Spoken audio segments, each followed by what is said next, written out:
as I was referring to in my past video when I spoke about gifts and understanding how you can manipulate them, you have to understand that as soon as you get to that point where you understand how gifts work, what type of gifts a person can get, how different and how unique these gifts get, and you begin to become more self-aware, then you'll be able to understand what your gift is and how you can grow it, how you can make it better. So here's the thing that you realize in the parable that Jesus uses, where he speaks about the people with 5 talents, the people with 3 talents, the people with 1 talent. So it's not about how many talents you have. It's not about how many gifts you have. It's not about you being the person who has 5 and makes 5 more.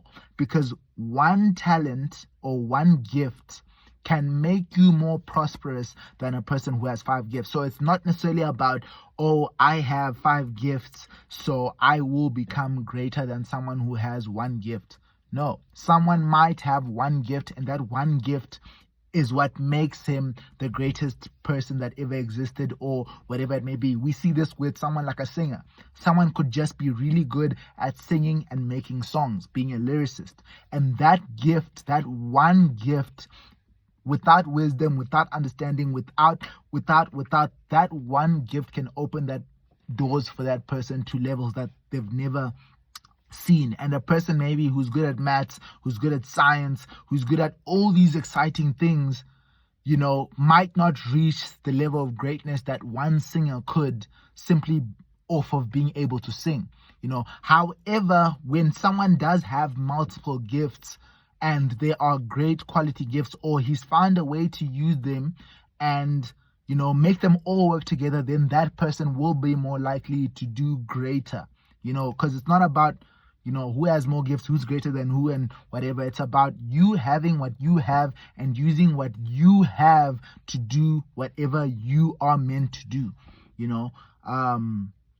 So gifts, great. Once we understand that, yeah. So now when it comes to reaping what you sow, so this is what I mean by also growing your gift.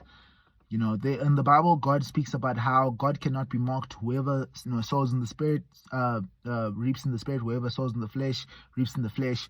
And he also uses the same concept when he speaks in the Old Testament about how those who go out crying, dropping grain, will come back with bags and whatever of grain and stuff like that. He's speaking of how you always reap what you sow. You will always get either growth.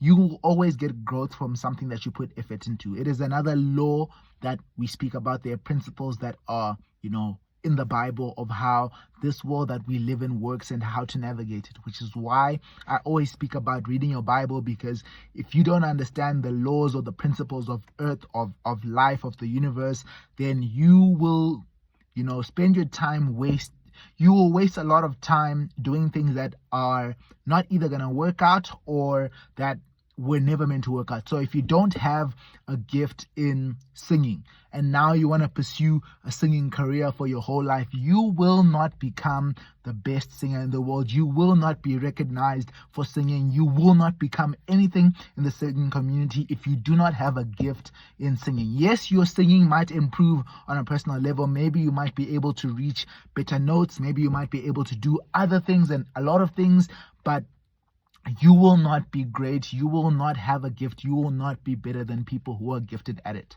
You will be the soccer player who plays at home, or the basketball player who plays on the street ball, or whatever, simply because your gift was not good enough to reach a professional level, a great level, whatever it is that it was meant to get there. So that will stop you from wasting a lot of time. Understanding that someone had 5, understanding that someone had 3, and understanding that someone had 1 will stop you from wasting a lot of time.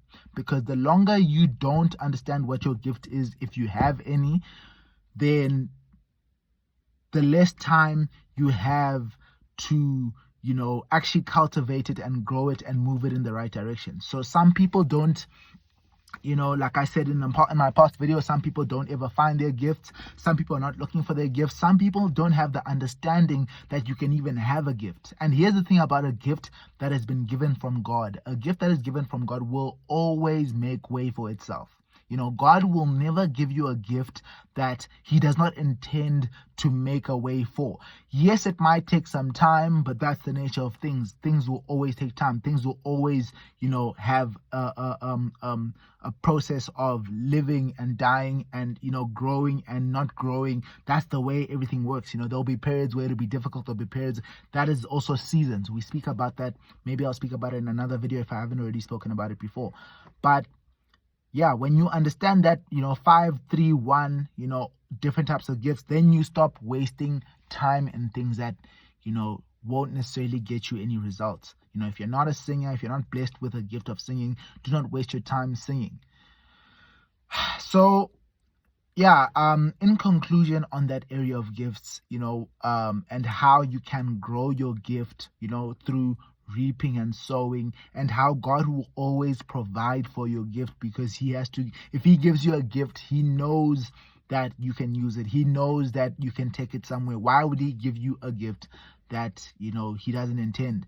But however, some people don't know how to grow their gifts. Some people don't understand how to understand their gifts. They don't know how to improve their gifts. They don't want to improve their gifts. So obviously you may not get the results that you want, because if you don't know you have a gift, if you don't know how to improve your gift, if someone else does, they will overtake you. Because I spoke about this in a past video, where if you don't know what gifts you have, or if you don't grow your gift, you will lose it. If you don't use your gift in any way, you will lose it. So, because whoever has more will be given, and whoever doesn't have, even the little that they have will be taken from them. If you don't use your gift will be taken from you.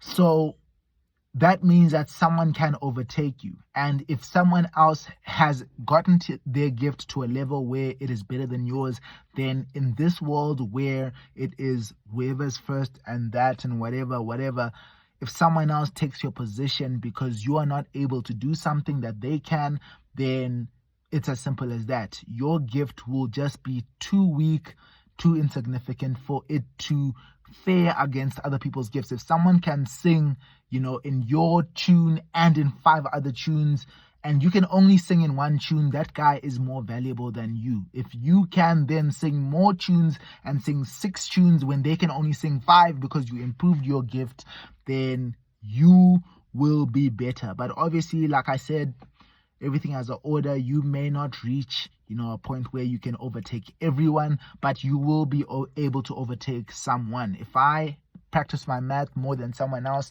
I will become better at math than someone else. If I play chess more than someone else, even though he has a better brain than me, I will get better and eventually overtake that person, simply because I'm practicing. I am using my gift.